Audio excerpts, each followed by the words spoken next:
Hello दोस्तों, black clover के episode की स्टार्टिंग में हमें यूनो दिखाया जाता है जो कहता है तुम ही हो जो मरने वाला है और मरते टाइम रिग्रेट करो कि तुमने गोल्डन डॉन से पंगा लिया है। इसके बाद हम जीनॉन को देखते हैं जिसकी चेस्ट में एक बहुत बड़ा होल हो जाता है और उसके मुंह से खून निकलने लग जाता है और ये देखकर लैंग्रिस कहता है ये काम कर रहा है और हम इस पर्सन को हराएंगे और क्यूलीफॉथ को रोकेंगे और कप्तान वेंजेंस को बचाएंगे। और दूसरी तरफ महल के बाहर ब्लैक ट्री मैजिक पूरे के पूरे किंगडम को घेरने लग जाता है। इसके बाद सीन बदलता है और हम वैनिका को देखते हैं जो कहती हैं मैंने सुना था कि हमारे यहाँ घुसपैठिए हैं लेकिन तुम दोनों में से कोई भी नोएल नहीं है। कोई बात नहीं, चलो आगे बढ़ो और मुझे दिखाओ कि तुम्हारे साथ लड़ना मजेदार होगा या नहीं। अगर तुम इन 8 चमकते हुए जनरलों को हरा नहीं सकती तो तुम्हारे साथ बात करने का कोई मतलब नहीं है। इसके बाद वो 2 जनरलों को उस पर हमला करने के लिए भेजती है और तभी शार्लेट उन पर briar creation magic corps hunting briar trees से उन पर अटैक करती है, लेकिन वो दोनों अपना मैजिक कंबाइन करके वहां पर आग का समंदर बना देते हैं और वैनिका उन्हें देखते हुए कहती है हालांकि मॉरिस के मॉडिफिकेशंस और मेरी कर्स की पावर की वजह से वो काफी ज्यादा स्ट्रांग है। और हम शार्लेट को देखते हैं जो बहुत ज्यादा शॉक होती, लेकिन तभी कोई कहता है picture magic ground swell of सू टिलॉन साइरन्स गेम और उन दोनों के अटैक्स को वहीं पर खत्म कर देता है। और ये देखकर वैनिका बहुत ज्यादा शॉक होती है और कहती हैं पिक्चर मैजिक में हर तरह की एबिलिटी हो सकती है, ये बहुत इंटरेस्टिंग है लेकिन काश मैं उस एंटी मैजिक वाले से लड़ पाती। और दूसरी तरफ शार्लेट अपने मन में सोचती है हाफ ईयर तक जब मैं अपने कैप्टन की ड्यूटीज करती थी तो मैंने हार्ट किंगडम की रून अरेज की स्टडी की, लेकिन मुझ पर एक पावरफुल कर्स डाला गया, लेकिन मैंने उसे अपने कंट्रोल में ले लिया और अपने ऑब्जेक्टिव्स के लिए यूज किया। लेकिन कर्स एक पावरफुल बेडी थी जिसने मेरे मैजिक को रोक कर रखा था और रून अरेज में मास्टरी करने के बाद मैंने कर्स बियर का सही यूज करने का तरीका खोज निकाला। और डोरोथी ने मुझसे कहा इस दुनिया में कर्स मैजिक मैजिक्यूला की वजह से बना था और मैजिक्यूला सभी कर्सेस का फादर है और तुम्हारी वजह से मैं स्ट्रांग हो गई हूँ और अपना spell mana method modified briar magic blue rose paradise को यूज करती है और वहां की पूरी जगह ब्लू रोज पैराडाइज से भर जाती है। और रिल कहता है उसने मेरे स्पेल के अंदर मैना मेथड का यूज किया और मैना सॉइल और वाटर ने उन्हें अच्छी तरह से ग्रो होने में मदद की।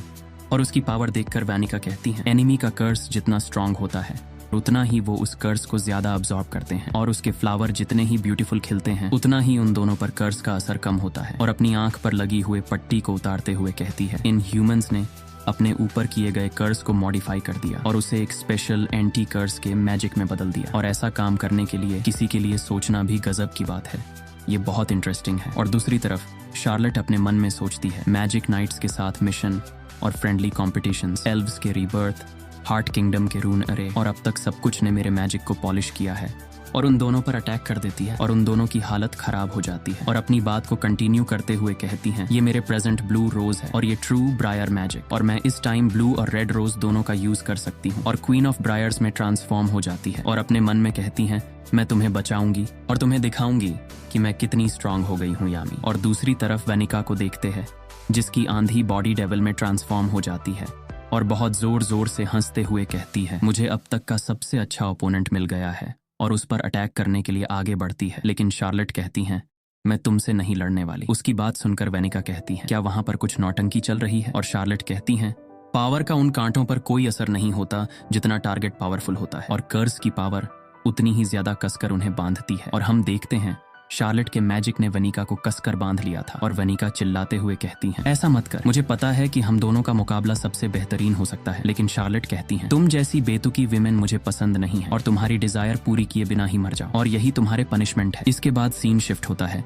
और हम जैक द रैपर को देखते हैं जो डेथ साइथ लुनेटिक स्लैश से डंटे पर बहुत सारे अटैक करता है, लेकिन डंटे खुद के हील कर लेता है और कहता है मॉरिस के मैजिक साइंस ने मेरे बॉडी की रीजनरेशन एबिलिटीज को और भी ज्यादा सुधार दिया है और सिर्फ एंटी मैजिक ही मुझे चोट पहुंचा सकता है। और उसकी बात सुनकर नच सोचता है मैंने ऐसा ही सोचा था, अगर हमें जीतना है तो हमें जैक के मैजिक पर गैम्बल लगाना होगा। जैक उन चीजों को भी काट सकता है जिन्हें काटा नहीं जा सकता। और दूसरी तरफ जैक द रैपर कहता है अभी तो हमने शुरू किया है, लेकिन डंटे उनकी तरफ हाथ बढ़ाता है और स्पेल पढ़ता है gravity magic presence of the demon king और वो दोनों जमीन पर गिर जाते हैं। और नाचे अपने मन में सोचता है क्या जैक ग्रेविटी मैजिक के अंदर भी अटैक कर पाएगा और डांटे को रोकने के लिए अपने डेविल यूनियन मोड में चला जाता है जिसका नाम devil union mode equals characteristic toughness होता है। और उसे डेविल यूनियन मोड में देखकर डंटे कहता है अरे यार एंटी मैजिक लड़के के अलावा तुम भी एक डेविल के होस्ट हो। और जब नाच पीछे मुड़कर देखता है तो जैक पूरा जमीन में दबा होता है और नाच सरप्राइज होते हुए कहता है अब ये क्या है, तुम पहले बहुत ही एक्साइटमेंट दिखा रहे थे, अब क्या हुआ, क्या तुम्हारी लंबाई और तुम्हारी नजर ही तुम्हारे 2 एबिलिटी हैं।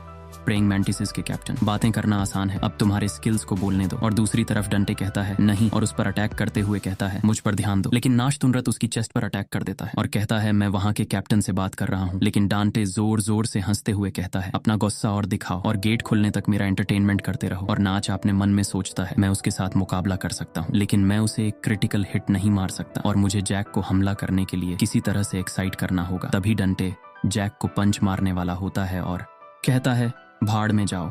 और जैक भी उसे देख रहा था और हम जैक का एक फ्लैशबैक देखते हैं और जैक हमें बताता है मेरे फादर एक सिंपल पर्सन और एक हंटर थे। वो छोटे छोटे बर्ड्स को हंट करके और छोटी छोटी गेम्स खेलकर अपनी जिंदगी गुजारते थे और उन्होंने हमेशा मुझसे कहा कि उस चीज से कभी मत उलझना जो तुमसे पावरफुल है। जब उन्हें पता चला कि मेरे मैजिक से ब्लेड्स बनती हैं तो वो खुश थे। उन्होंने कहा कि ये एक हंटर के लिए यूजफुल मैजिक है। मैंने अपने फादर की तरह उन क्रीचर्स का शिकार किया जो मुझसे कमजोर थे और उन्हें काट डाला। लेकिन जब मैं 13 साल का था जब वो मुझे छोड़कर चले गए, लेकिन उनकी पीठ पर बहुत बड़े बड़े पंजों के निशान थे। इसके बाद हम जैक को देखते हैं जो उस भालू को मारने के लिए जंगल में गया होता है और वो अपने मन में सोचता है मैं उसे काट सकता हूँ। और कुछ टाइम बाद जैक उस भालू को हरा देता है और अपना सर ऊपर करते हुए सोचता है मुझे लगता है कि मैजिक नाइट्स में शामिल होना ठीक रहेगा। इसके बाद हम प्रेजेंट के सीन में आते हैं। नाच ने डांटे के अटैक को रोक लिया था और तभी उसके ब्लेड्स उसकी बॉडी के आसपास घूमने लग जाते हैं और ये देखकर नाच सोचता है वो अपने बॉडी के सरफेस पर ब्लेड्स को मैनिपुलेट कर रहा है और उन्हें बहुत ज्यादा तेज भी कर रहा है। और उसे देखकर दंते कहता है तुम उसे प्रोटेक्ट कर रहे हो, ये कितना डिसअपॉइंटिंग है। लेकिन यामी सुकेहिरो भी एक कैप्टन था और उसने मुझे बहुत एंटरटेन किया। तभी हम जैक को देखते हैं उसकी नई फॉर्म के साथ और नाच कहता है उसने ग्रेविटी को काट दिया और जैक उस पर अटैक करते हुए कहता है चलो इसका टेस्ट तुम्हारी बॉडी के ऊपर करते हैं। और कुछ ही सेकंड में बहुत सारे स्लैश मार देता है। लेकिन डंटे कहता है चाहे तुम कितनी भी अटैक्स करो लेकिन कोई छोटा मोटा कीड़ा मुझे नहीं मार सकता। लेकिन तभी डंटे के सामने एक बहुत बड़ा इंसेक्ट खड़ा हो जाता है जो असलियत में जैक द रैपर होता है, जो अपनी बात को कंटिन्यू करते हुए कहता है इंसेक्ट से उलझने की गलती कभी मत करना क्योंकि वो उनके सामने आने वाली हर चीज को काट देते हैं। और डांटे को देखते हैं जिसका सिस्टम फिर से हैंग हो जाता है। इसके बाद सीन शिफ्ट होता है और हम बाहर मीरियोलियोना को देखते हैं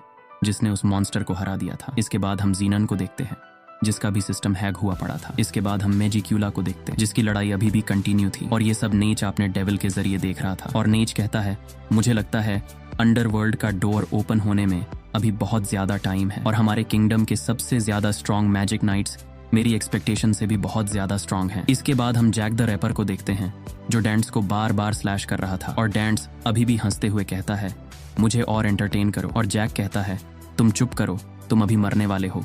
लेकिन तभी शार्लेट नाच को कुछ फील होता है और नाच तुरंत अपनी डेविल यूनियन मोड फेलिस को एक्टिवेट कर लेता है और shadow magic heavens shadow second sight का यूज करते हुए देखता है और उसे कुछ पता चलता है और कहता है क्या वो मॉरिस है जिसे डायमंड किंगडम ने निकाल दिया था। इसके बाद हम मॉरिस को देखते हैं जो कहता है तो अजीबो गरीब लोगों के काम भी कभी कभी यूजफुल हो सकते हैं और मैं हार्ट किंगडम की इंटेलिजेंस का यूज करते हुए मैंने क्यूलाइफहॉथ के ट्री की ग्रोथ को तेज करने का तरीका खोज लिया है। और अपना चश्मा उतारते हुए कहता है सोचने वाली बात यह है कि अंधा पैदा होने के बदले में मुझे ऐसी एबिलिटीज की ब्लेसिंग्स मिली है। और हम उसका डेविल लुक देखते हैं और आगे कहता है और डेविल की पावर के जरिए से मेरा मैजिक ये पॉसिबल बना सका कि मैं लोलो पेचका की इंटेलिजेंस को ट्रांसप्लांट कर सकूं। और ये देखकर नाच कहता है मुझे नहीं पता उसने इसे कैसे किया, लेकिन क्या मॉरिस गेट के लिए एक एक्सेलरेटर के तौर पर काम कर रहा है। और तभी अंडरवर्ल्ड का गेट ओपन होने लग जाता है और ये देखकर नेच चिल्लाते हुए कहता है नहीं, हमें उसे खत्म करना होगा। और तभी बहुत तेजी से 2 डेविल वहां से बाहर निकलते हैं और ये देखकर नेच और जैक दोनों का सिस्टम हैंग हो जाता है और वो दोनों डेविल एक साथ नेच पर अटैक करते हैं और उसे दीवार पर दे मारते हैं। और उनकी पावर देखकर डंटे का भी सिस्टम हैंग हो जाता है और पीछे धुल ही धुल हो जाती है। और तभी धुल से नेच निकलता है जो अभी भी अपने डेविल यूनियन मोड में होता है और कहता है वो दोनों सबसे हाई रैंक के डेविल हैं। और वो दोनों डेविल भी एक साथ कहते हैं मैंने मारा लेकिन चूक गया। ये सब बहुत मजेदार है, हाँ ये बहुत मजेदार है। और अगले एपिसोड में हम इन दोनों डेविल्स की पावर को देखेंगे और इसी के साथ ब्लैक क्लोवर का एपिसोड एंड होता है।